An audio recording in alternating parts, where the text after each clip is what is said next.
Oh, hello there. This is the Chef Luigi Pomodoro coming to you live from Austin, Texas with Locadoro at home.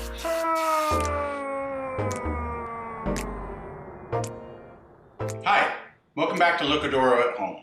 I am Fiore Tedesco from Locadoro, and we're going to make some pasta today. We're actually going to make one of the simplest and most delicious and one most famous pasta dishes in the world.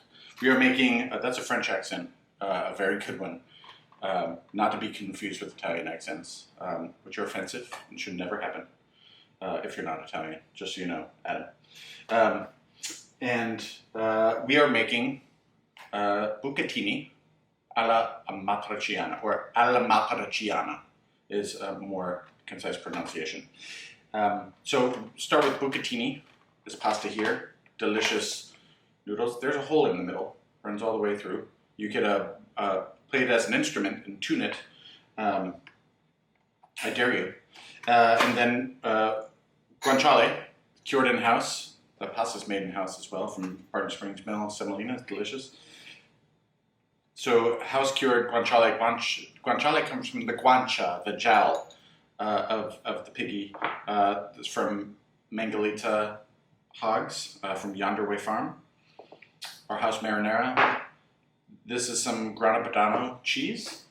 And first thing we need to do is start rendering out that guanciale. This part is going to take a good 7 to 8 minutes.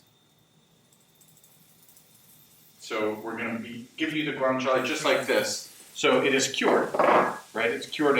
You can gnaw on it, slice it, eat it. But in this case, we're going to render out the fat, which we're going to use to help cook it. And it'll also, like, the mouthfeel on it in the context of pasta is a lot nicer once we've rendered out some of that fat and make those bites a little crunchy and a little more supple and giving. So we're going to put that on like medium heat for 7 to 8 minutes. And while we're doing that, you want to get your pasta water. Now turn it on, get it up to a boil. By the time you're rendered out, you'll be ready to go. I'm going to season my pasta water now, like 3 pinches there, 6 quarts of water. 6 quarts of water. Before, I'm seasoning now because I'm worried that I'm gonna forget. And if you season now, it doesn't make a difference. Whether you season now or later. Okay, so now we're gonna render this and we'll be right back. Okay, so now it's been about 8 minutes. Our guanciale is really nicely rendered. It's got, the colors on it. You're looking for that, like, the nice deep brown. I'm not looking to char any of it, just really melting that fat. You can see the fat separating out in there. That's exactly what we want. Once you're rendered out in that way and ready to go, we're going to go ahead and add our marinara. Like that. Now, I added that, and I want that to just come together for a couple minutes while this pasta cooks. This pasta water is just about ready for us to go on. And I turned this down to low, and that's ready to hang out. One more key ingredient is pepper. Black pepper, fresh black pepper. 8, 9, 10, 11, 12, 13, 14, as much as you want. I put 20 cracks in there because we want the little pop of bright, fresh, forward heat that black pepper gives us. That's really key and essential to this dish because the only flavors here, the pancetta, it's like spicy. It's got a lot of herbal notes and as well as the black pepper. There's some chili flake in this marinara, some onion in there. and then the cheese and the pasta, and that's it. So simple. So you just want all of the parts to be singing together.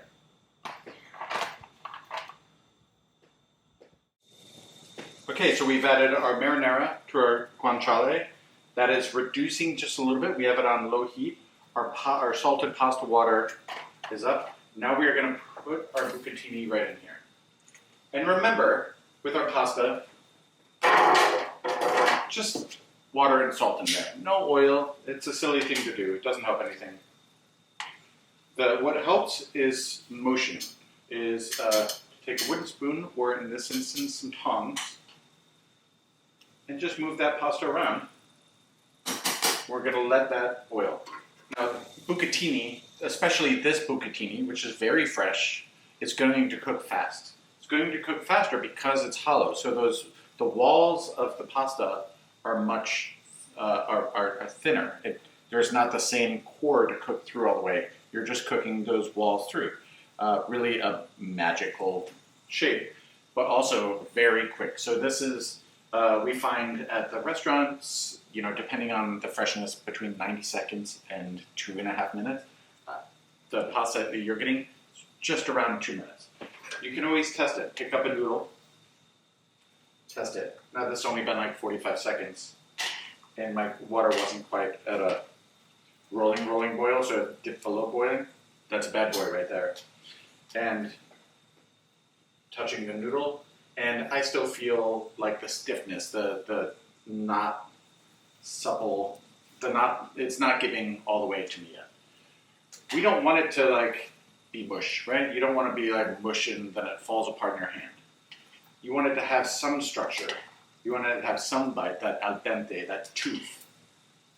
But it's a very fine line. This is where these very, very simple dishes require just care and attention. It's not about adding a bunch of ingredients all the time to fix things. It's about really paying attention to the special ingredients that you have, celebrating them.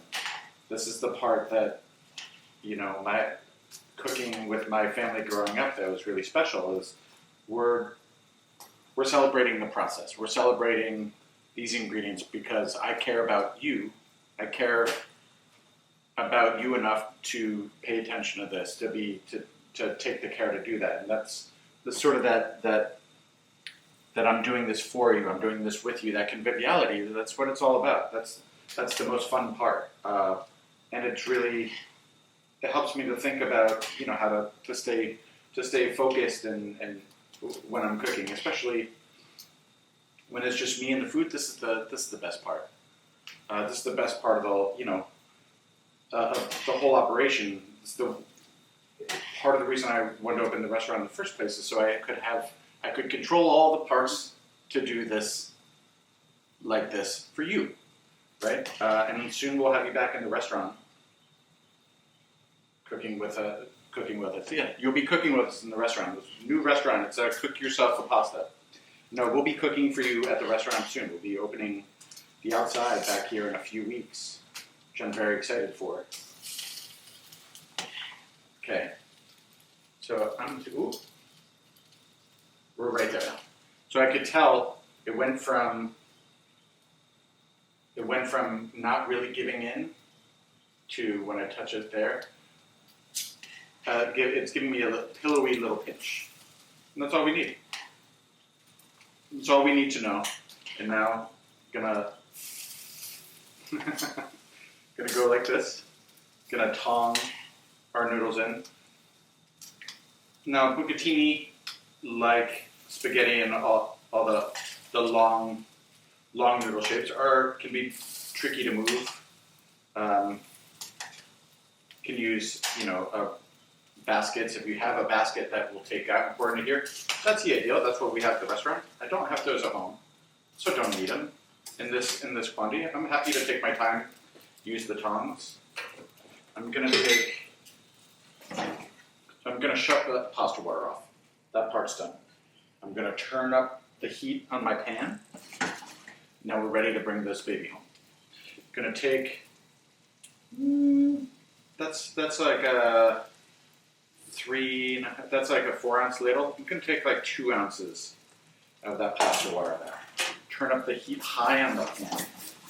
Again, that pasta water, I say again as in referencing our other videos, pasta water has the starch in it from cooking the pasta. So the starch in that water helps reinforce starch that we want present in the dish that's going to help bind the pasta to the sauce. And the other way we're going to aid that process is just in this gentle tossing of it.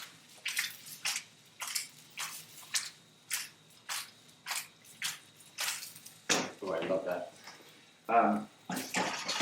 So now there's one more simple ingredient to add here. The grana padano. You could use pecorino here. You can use Parmigiano Reggiano. We have a little block of this in your kit for you. And I like to do this as fresh as possible and microplane it in. You can go little by little and toss it that way. And this way, microplaning it in like this, you're gonna get like a really fine, feathery layer of cheese. And that's what we want, because we want this to blend into the sauce. We want this as part of the sauce.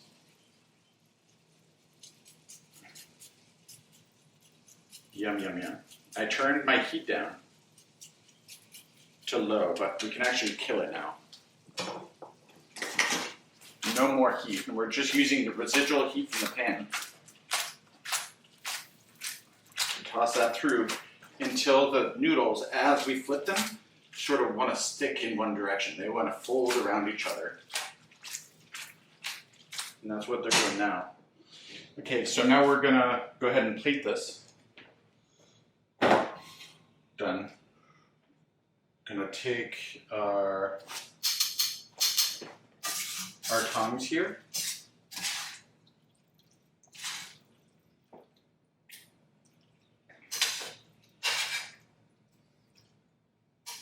Can put it right here so it's easier to see. And just right into the bowl. This fresh bucatini does not have the texture to, if you want to get like a pretty twirl of the noodles here, it's tricky because we've compromised part of the texture. That's the whole part of the deal with the bucatini. It still has a little bite, but this is a pretty wider bucatini. It wants to collapse a little bit. So I'm not trying to make an articulate tower here. I just want to get it nice and roundly in the bowl. Traditionally, this is done just like this. You don't need to add cheese or pepper on top. We're just going to add just a little touch of garlic just on top there.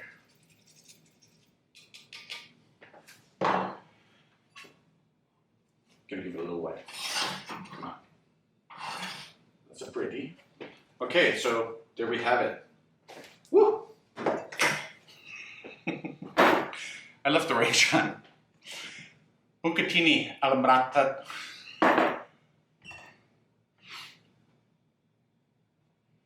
And there we have it. Bucatini alla matriciana.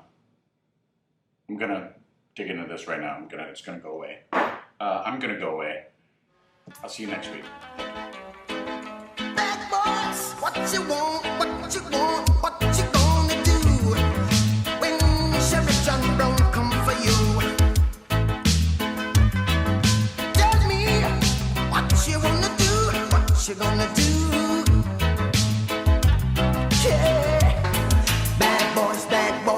What you gonna do? What you gonna do when they come for you? Bad boys, what you gonna do? What you gonna do when they come for you? When you were 8 and you had bad traits, you go to school and learn the golden rule. So why are you acting like a bloody fool? If you get hot, then you must get cool. Bad boys, what you gonna do? Or what you gonna do when they come for you? Bad boys, what you gonna do? What you gonna do when they come for you?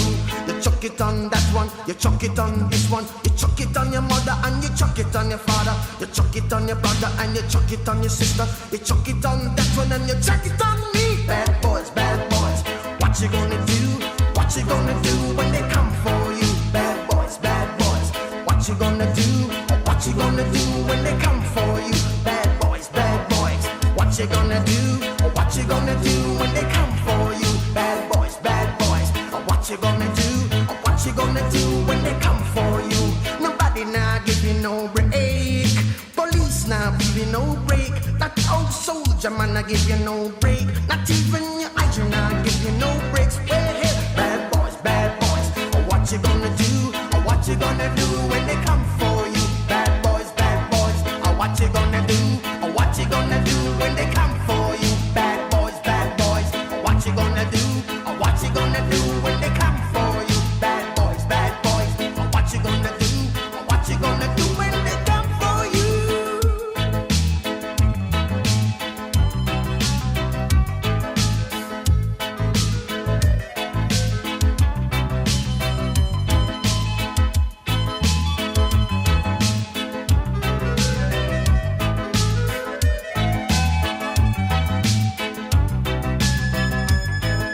Why did you have to act so mean? Don't you know you're a human being? Born of a mother with the love of a father. Reflection comes and reflection goes. I know sometimes you wanna let go. Hey, I know sometimes you wanna let go. Bad boys, what you gonna do? What you gonna do when they come for you? Bad boys, what you gonna do? What you gonna do when they come for you? You're too bad. You're too rude. You're too bad. You're too rude, yeah. Bad boys, what you gonna do? What you gonna do when they come for you? Bad boys, what you gonna do? What you gonna do when they come for you? You chuck it on that one, you chuck it on this one, you chuck it on your mother and you chuck it on your father, you chuck it on your brother and you chuck it on your sister, you chuck it on that one and you chuck it on me. Bad boys, what you gonna do? Or what you gonna do when they come for you? Bad boys, what you gonna do? Or what you gonna do when they